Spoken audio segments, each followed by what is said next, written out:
Catching up on a slew of new movie releases, plus a belated recap of this year's TCM Classic Film Festival on this episode of the Movies Past and Present podcast.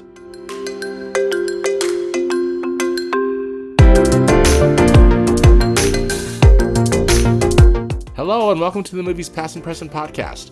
It's June 6th, 2026, and this is episode 148. I'm your host, Stanford Clark, and I'm podcasting from the Crossroads of the West in beautiful Salt Lake City, Utah. On the podcast, we talk about all things movies, current cinema, classic cinema, and other film-related topics. So glad you're here. Thanks for tuning in, and let's do this thing.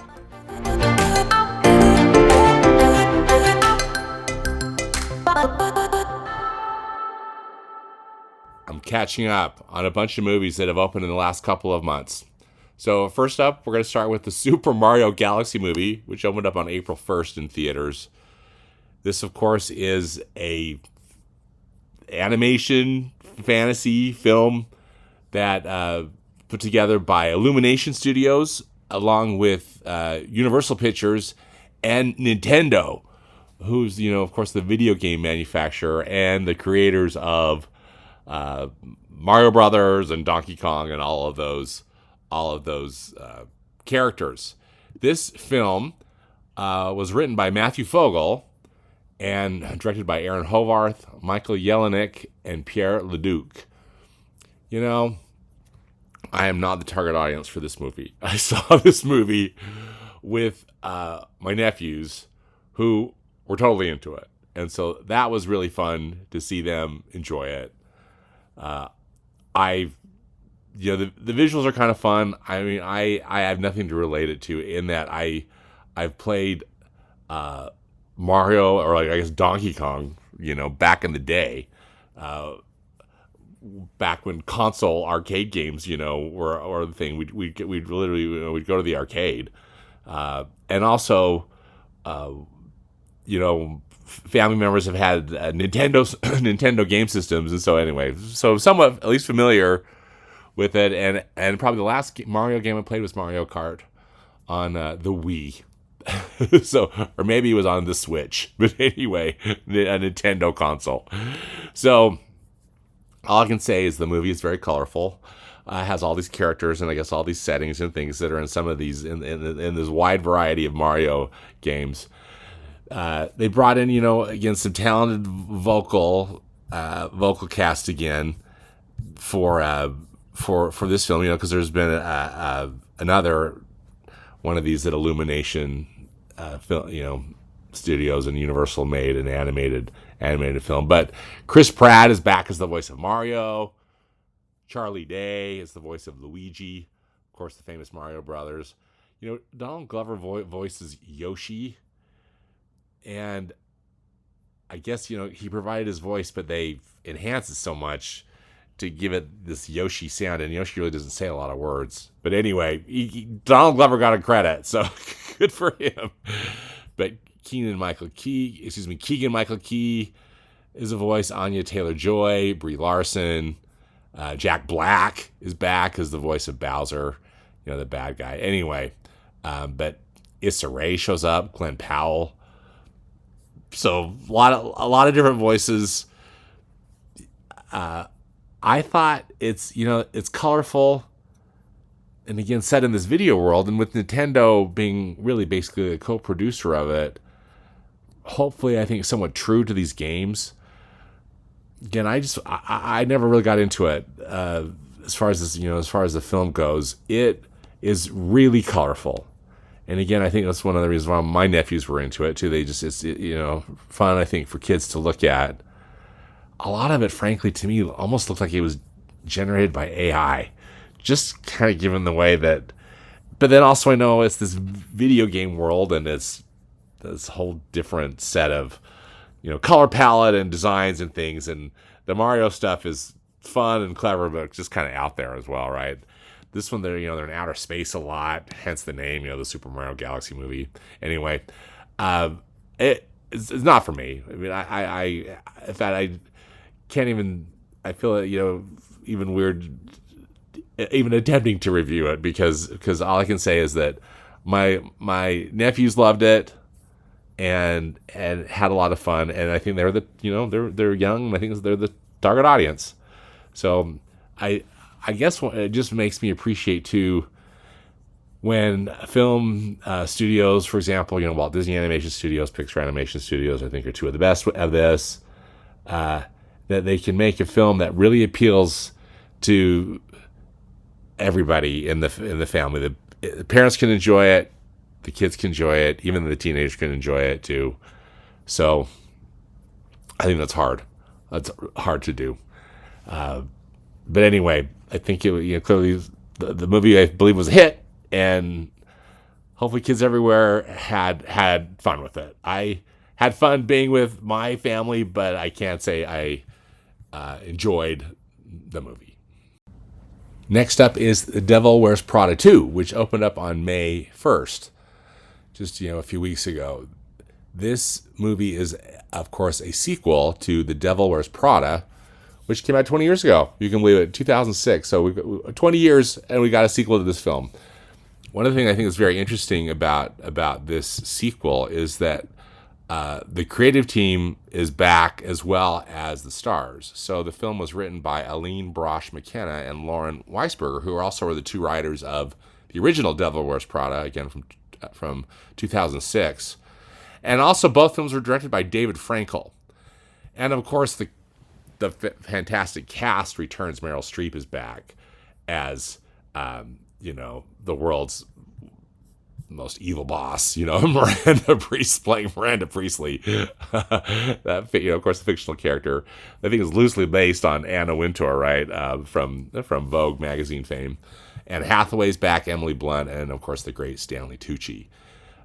This sequel is terrific. It's really, really a very smart film.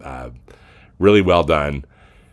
The film is truly set 20 years later as well. So, and they're addressing a lot of things, like how magazines have basically been obliterated by the internet, and just the state of the world. These tech bros with all the money but no taste, and you see how these characters have somewhat evolved or somewhat haven't. Anne Hathaway's character plays still, of course, she's this this aspiring journalist, and these past 20 years she's been successful, but is out of a job. Her job got terminated, and so through a chain of events, she actually comes back to the magazine to try to help it become more relevant. She's like the features editor. So Stanley Tucci's still there, being the great tastemaker and Miranda's assistant, and then Emily Blunt actually works for another fashion house and is involved in different ways. I really don't want to spoil anything, but I love how they've made this film modern and relevant to today's media world, as well as really interesting character development and interactions. It's just, it's smart, it's, I think, subtle, it's elegant, but also really poignant in a lot of ways. Meryl Streep, of course, is magnificent, as she really always is. And the character of Miranda Priestley, you really see, in a way, a different side of her, and what motivates her. And I think really the thing that struck me, and again, I'm not wanting to give much away, but you really learn that Miranda is dedicated to, basically beauty and art and excellence, and all stuff that requires a lot of effort and, of course, a lot of taste, and then again, skill. Something that money really can never buy. So definitely highly recommend The Devil Wears Prada 2. Absolutely terrific sequel. Great performances from the cast. Of course, Stanley Tucci shines. He's so good too. And anyway, Anne Hathaway's great, and it's always fun to see Emily Blunt too. So anyway, I love The Devil Wears Prada 2 and would highly recommend it. Next up is The Sheep Detectives, which is from Amazon MGM Studios, which opened up on May 8th.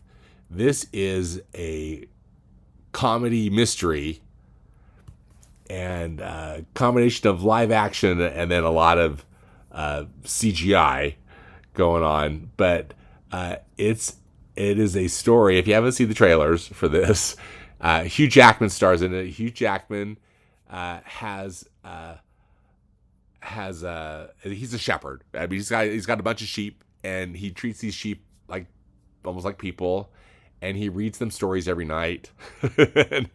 and he lives in this this small town, and a lot of different characters going on. But it ends up that Hugh Jackman character gets killed, and the sheep, just as the title says, end up becoming detectives themselves, and they're trying to figure out what happened to their beloved shepherd and who's behind it. So we've got two worlds. We got the human world, of course, and the sheep world. They're interacting, but the sheep talk when they're just as they communicate with themselves, and they're all voiced by a great cast.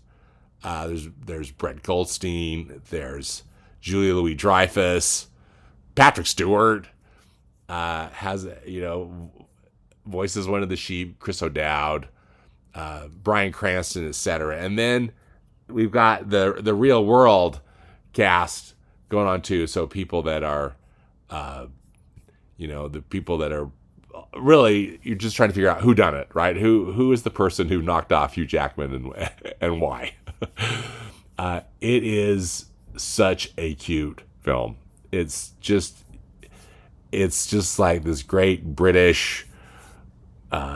It's set in the UK and you feel it. It's just charming. It's like you're watching, just like your favorite PBS drama or something, or a British drama on TV with a witty script, excellent performances both from the humans as well as the actors who will voice these sheep. The sheep, the computer generated imagery for the sheep is terrific, and it's just the cutest film. I neglected to say that this film was written by Craig Mazin and Leonie Swan, and directed by Kyle Balda. So I highly recommend The Sheep Detectives. Absolutely charming, and just a really great trip to the movies.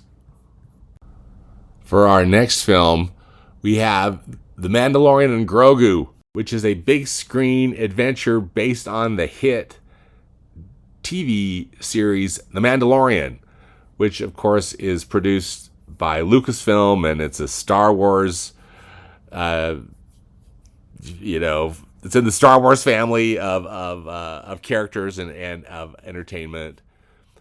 I was a big fan of The Mandalorian TV show, which was on the Disney Plus streaming service, and of course created by Lucasfilm.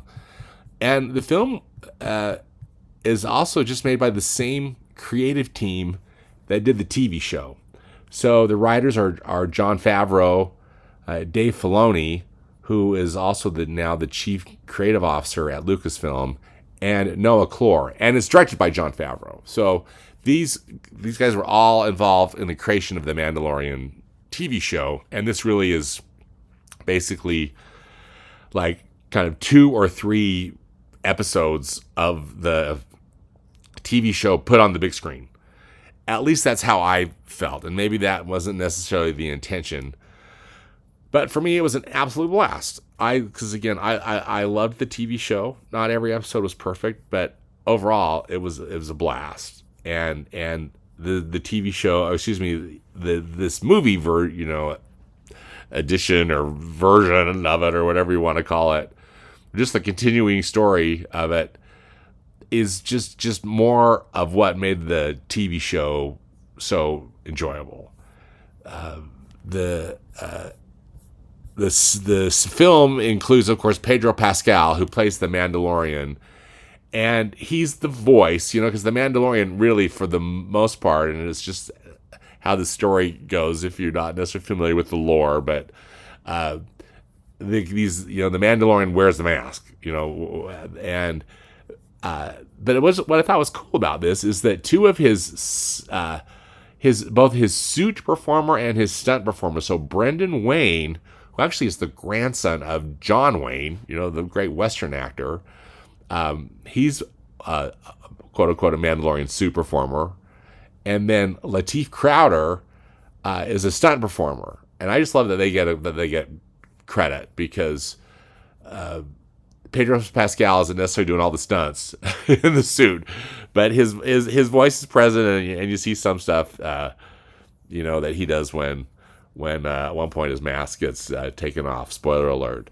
Sigourney Weaver joins the party. She plays a colonel in the film, and then a lot of different voices. Jeremy Allen White voices this character named Rada the Hutt, who is actually Jabba the Hutt, if you remember Jabba the Hutt from the original Star Wars trilogy. it's Jabba the Hutt's son. Anyway, this film is just a pulpy adventure. Great popcorn movie, great summer movie. It by no means moves the Star Wars story forward or provides nothing of any significance other than great entertainment. It is just like a big Western in space. And then with little Grogu, aka Baby Yoda, right? The little Grogu character who is adorable. He was adorable in the TV show and is just the same adorableness in this big screen version. I know that this film gets a lot of heat in that Star Wars fans are, I think, tricky. It was tricky, right? How do you make everybody happy all the time? You don't. You can't. But I would hope if you liked the Mandalorian TV show, or if you like, just a good action movie, good summer popcorn flick, put the Mandalorian Grogu on your list. It's just an absolute blast. So much fun. I hope to be doing a podcast with a friend. We can do a little bit more of a deep dive into it, but highly recommended to see the Mandalorian Grogu, particularly if you like sci-fi action movies. And again, I think I can't just say if you're a Star Wars fan, because I know that Star Wars fans have all sorts of different preferences. For this Star Wars fan, as in the dude who's talking, I loved it. All right, a film that just opened up on May 29th is Pressure. Pressure is a drama based on true events surrounding the planning and execution of the D-Day invasion in World War II. Pressure the Pressure is written by David Haig and Anthony Maris, and directed by Anthony Maris, and I hope I'm pronouncing these names correctly.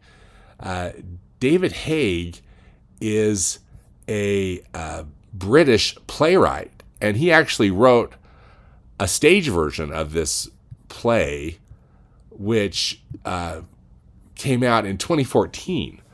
So anyway, this is a film version of David Haig's play by the same title, Pressure.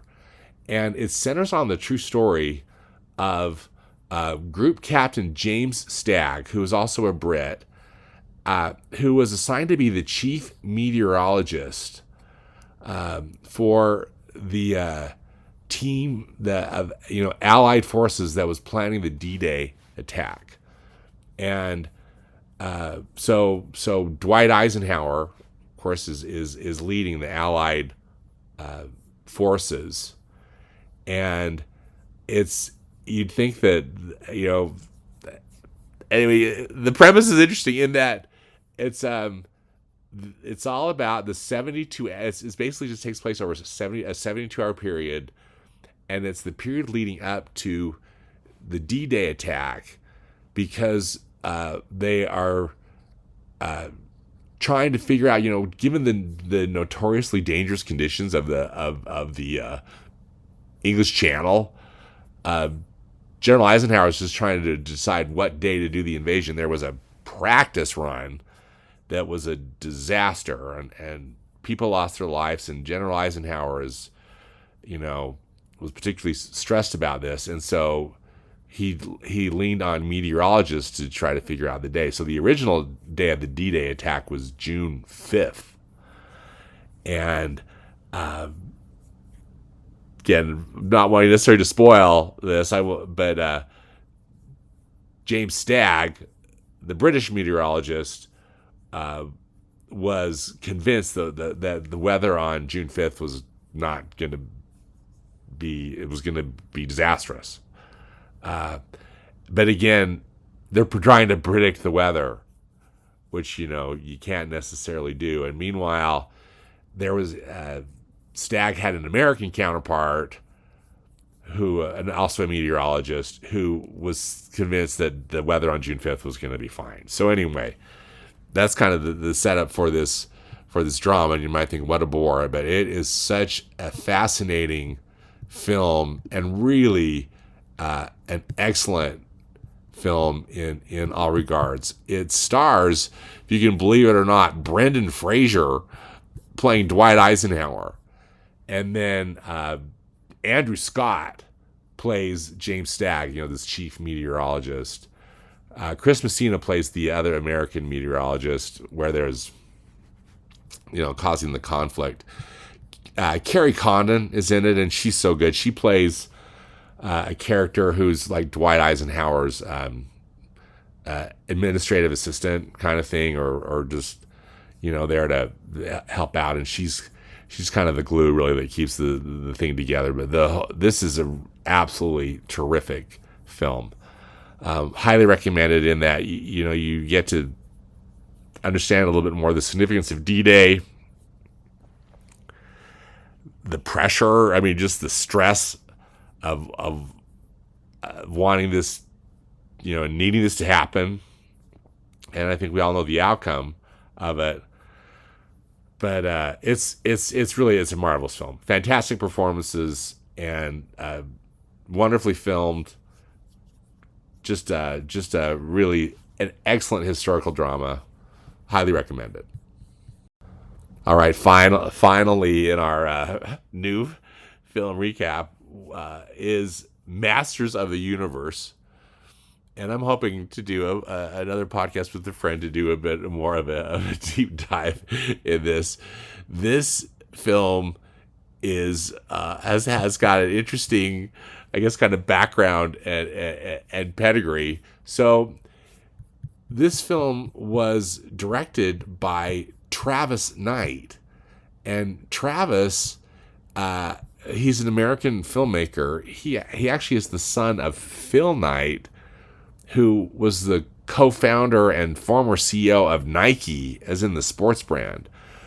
But Travis has spent years working for Leica Studios, which does stop motion animation. So he's the director of Kubo and the Two Strings from 2016. But he worked on the Box Trolls and Paranorman and Missing Link, among others. But here he is directing this really kind of big budget live action film. Now, Masters of the Universe, as you may recall, it was an animated series from the 80s. Now, I was too old, but I know I had little nephews that were into this show. It's He-Man and the Masters of the Universe. So there's He-Man. It's like the dude in the loincloth that has that's wielding some big fancy sword. There's Skeletor, who's the villain. Who's basically just like a skull on a body. There was a live action film made of this in 1987, and so then here we are now in 2026, and there's another or a new version of it. Also of note is that Mattel Toys makes the He-Man and the Masters of the Universe, toy line. And so Mattel Studios is also a producing partner of this film. So like they're using it to sell, promote toys. But anyway, it's cool that Travis Knight has moved to live action. So I'm hoping to do more of a deep dive about this film with a friend. So I won't go into great detail. But the 1980s called, and they're complimenting this film because it really, in a lot of ways, it does feel like it's one of those films from the 80s, like Conan the Barbarian. Again, the original Masters of the Universe film. So there's a lot of. One of the things I liked about this film is it's a wild fantasy, but it doesn't necessarily take itself too seriously. There's a lot of humor, a lot of self-deprecating humor, and that part was pretty charming. And it actually has a pretty cool hero's journey story in it, mostly involving around the character, that becomes He-Man. His regular human character is named Adam, and he's played by Nicholas Galitzine. And then, but it's got a pretty cool cast. I mean, Idris Elba has a role; he's in it. There's Alison Brie. There's just then there's just there's a few voices too, which are interesting. Jared Leto is the voice of Skeletor, the big bad dude. So it's the trailers to me looked absolutely terrible, and I actually wasn't going to see this film until one of my buddies wanted to do a podcast about it. So hopefully that's good. That'll be coming here soon. But I didn't hate it. Put it that way. Not necessarily like my favorite thing, but overall I thought the humor was pretty good. There's some sexual innuendo and stuff in there, which, I think if I were a teenager or even a preteen, I might just think that was just kind of silly, and I'd giggle. But so again, maybe that's kind of a bit of the audience they're going for, and I don't feel like I'm necessarily the intended audience. But I also think that a big audience for this film is probably going to be people that liked that cartoon from the 80s as well, right? Or even had the toys, had the action figures or whatnot. But it's a pretty fun summer action film. As I said, I didn't hate it. I can't say that I just loved it, but it was clever. Had some decent effects and actually some pretty good acting. So Masters of the Universe, I mean, it is what it is, but and I can't say just run out and see it, but if you were a fan of the show or like kind of campy 80s action movies, it's worth checking out. One other thing that I thought was interesting is that Brian May, as of Queen fame, laid down some guitar tracks for this. In fact, they even at one point put in a Queen song, Freddie Mercury, singing, and in that way, it kind of reminded me of the film Flash Gordon that also came out in the 80s. That Queen provided the actual soundtrack for it. So maybe it was an homage to that. I haven't read anything about that, but Master of the Universe is now playing in theaters too, and actually all of these films, at least this weekend, they're still in theaters. So again, I hope you got a wide variety of stuff and more films to come this summer. I think we're in for a good summer at the cinema.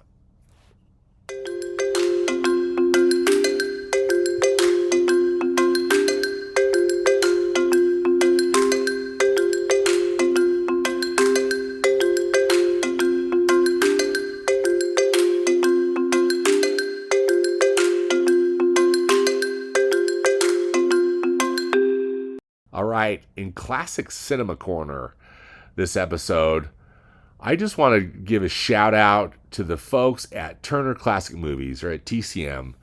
You know, the cable network that shows classic cinema 24/7, uncut and commercial free. And TCM outdid themselves again this year with an absolutely marvelous film festival.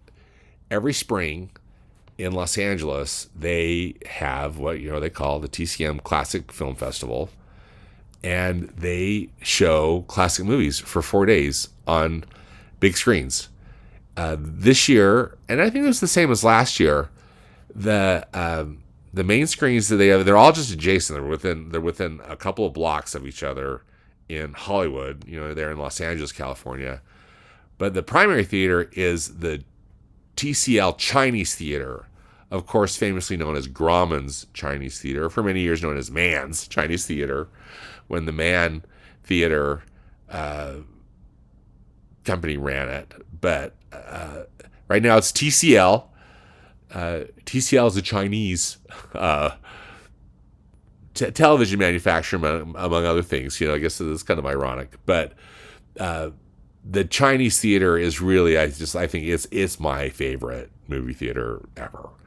It's been converted into a full on IMAX theater. I mean, the place is huge. It seats, I think, around 1,000 people, and it's just one of the classic movie palaces that's still standing. It's that movie theater that has the courtyard in front of it where hundreds of movie stars have put their handprints or footprints in concrete.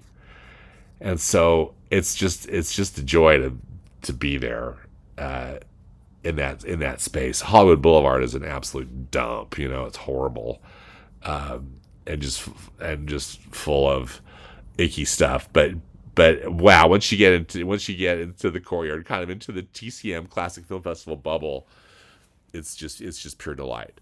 Right next door to the TCL Chinese Theater is a complex it's a shopping center. It used to be called Hollywood Highland. Now it has new owners. It's called Ovation. But they have a multiplex in there. They have a 6-screen multiplex, and TCM takes over 3 of the 6 screens. And then about a block and a half away, still on Hollywood Boulevard, is the Egyptian Theater, and it was also built by Mr. Grauman, and back in the 30s, and it had an Egyptian theme, so it's like you were going into kind of like an Egyptian temple or something. And it had been in kind of disrepair for a while.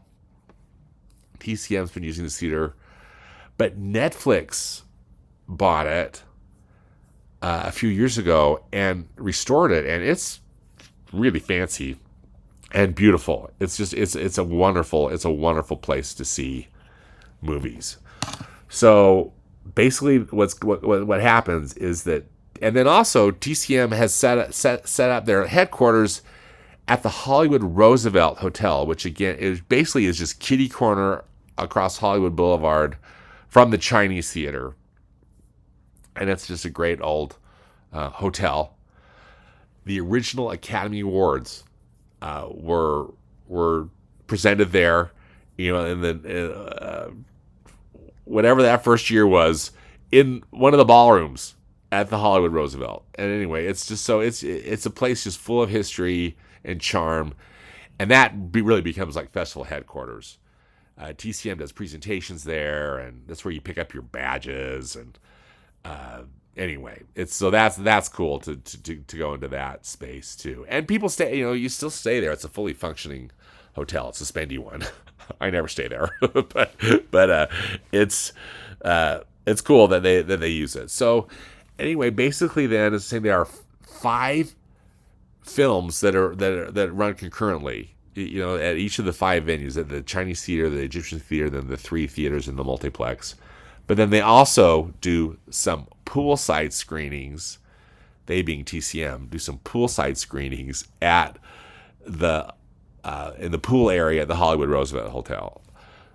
So at some point in time, you have 6 films that you've got to choose from. So uh, it's always difficult to decide what films you're going to see, and you have to kind of plan accordingly to what you want to see, prioritize what you want to see, and how you're going to get in. And you need about an hour between films because what they do, and they keep it old school, but it is so well organized. So you're not. I mean, we'll see what happens over time, but you're not using an app. You're not really using the only thing you're using your phone is you can see a schedule, and then also TCM can communicate with you about stuff. So they do a great job with that. But otherwise, you personally have to go to the theater, and they hand out numbers. They have a pad of numbers. So about an hour before each screening, they hand out numbers. And so if you've got a number, they have a little piece of paper representing basically each seat in the theater. So if you get a number, most part you're in. You can buy. I just bought just a standard pass. You can buy the fancy pants, the fancy pants pass, I guess we'll call it. But it's quite expensive. But you get priority seating, and so once they seat the priority pass holders, then they begin seating the other people. But if you're basically though, if you there about an hour before and you get a number, I've never been turned away. But I've always had pretty low numbers too, for the most part. And then you get, they give you a few minutes, so you try to, the trick, really one of the main challenges or tricks at the film festival is keeping yourself nourished, because you're either seeing a movie or you're in line for one, and it's tricky, and you have just like very short breaks, maybe even like 20-minute breaks where you can try to get some food, and you really can only have movie popcorn and Diet Coke. You can't have that for every meal, or you're going to be sick or be miserable. So that part is a trick, and I'll share a little trick that my buddy who went with me that we did that actually worked great. But anyway, though, still we over a 17-day period. Excuse me, I'm back to this up.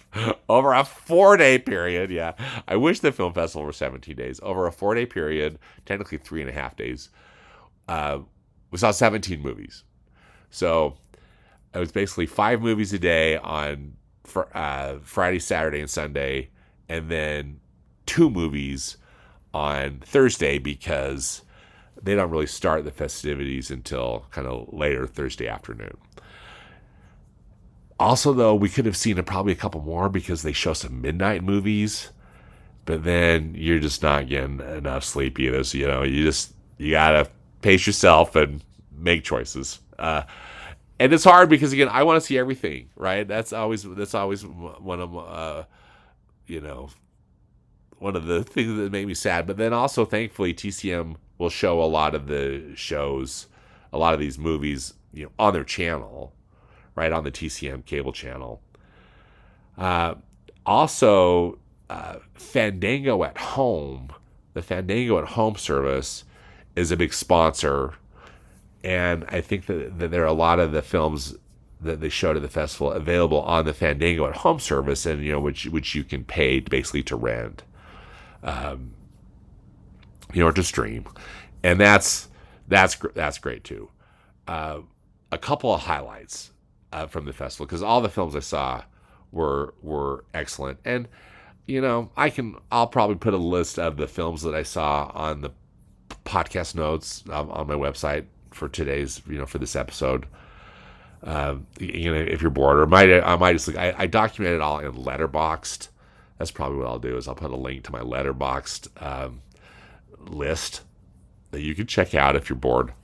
But just a couple highlights. One day was really just, it ended up being a political day, and one of them was a surprise.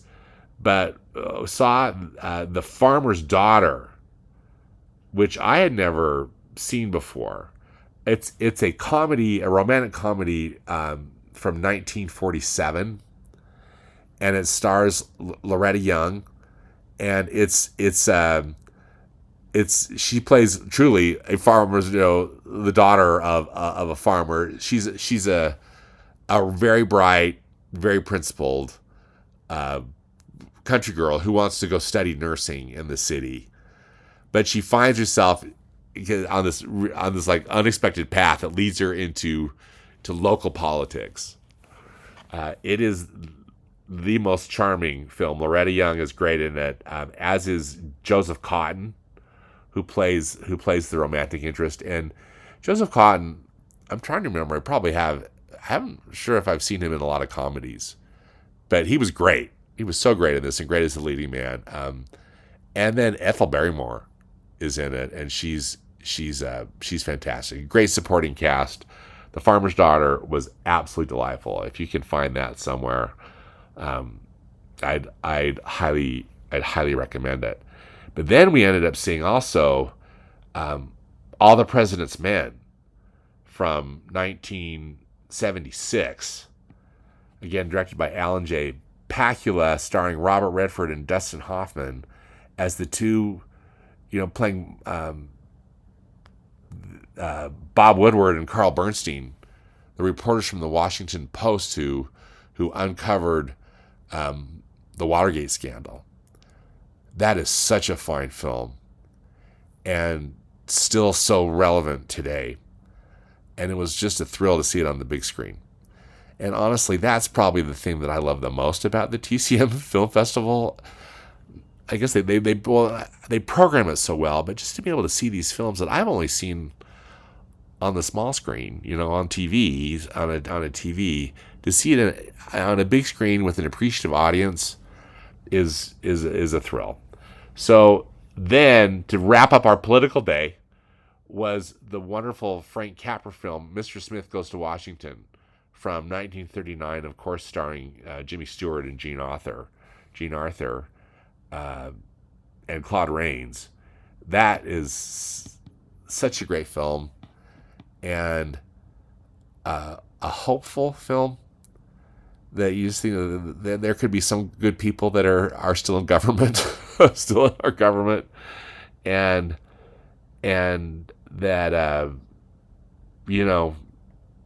good triumphing over bad. It's wonderful. It was a very inspiring day, our political day. The other thing that I did want to mention too, another couple of films. The Terrence Malick directed film Days of Heaven. It's from 1978. It stars Richard Gere and Sam Shepard, as well as Brooke Adams. I had only seen that also on the small screen, but to see it, to see it on the big screen, the way it was intended, was inspiring. It's a beautiful film, and I remember liking it on TV, but I absolutely loved it on the big screen. I just wish I could have taken you all with me. I think that you would have enjoyed that. Another interesting screening was a film called Letty, Letty Linton, Lynton. Okay, I'm just spelling it for you. Letty Linton. This is a Joan Crawford film from 1932. It was shown in 1932, but it, due to some legal issues and whatnot, it got put in a vault and had never to be seen again. And through the work of Joan Crawford's grandson, as well as some film historians and some people at Warner Brothers, they were able to get the rights and have done a digital restoration of this film. It's by no means like the best movie ever. It stars Joan Crawford and Robert Montgomery. But to be able to see this, basically this was the first time this film had been shown in 90 years. So that was a thrill to be able to see that. It's coming out on Blu-ray. I will put a link to a way you could buy it in the podcast notes on my website. But Letty Linton was a thrill again, and one of the reasons why it's fun to go to go to the film festival. finally, I saw Swing Time. And that is a film directed, from 1936, starring Fred Astaire and Ginger Rogers. And my mother loved Fred Astaire and Ginger Rogers and had DVDs of all their movies. And I would watch those with her a lot, particularly in the later part of her life. Sadly, she's no longer with us. But, oh my goodness, to see Fred and Ginger on the big screen, that was special. And kudos to TCM for, again, their wonderful programming and bringing these great films. One other quick note about Swing Time. Swing Time, as you may know, contains a scene where Fred Astaire is dancing in blackface. And that's so hard to watch. I mean, I always have trouble anytime I see a film where that's going on. There's a scene, for example, in Holiday Inn with Bing Crosby where, he does a thing in blackface. And I know it was part of what was going on in the era. You can't explain it. Really, I mean, you can't explain it, but you can't take it away. It was there. But TCM has done a really great job about contextualizing it. I will put a link to that video also in the podcast notes on my website, so you can watch it, just in case you watch Swing Time, and when that scene comes up in all of its horror, you'll at least be able to have some additional context to it to write it. But the Fred and Ginger moments are, they're magic. They're magic. So huge thanks to TCM for another wonderful, wonderful film festival. I'm already excited for the festival in 2027.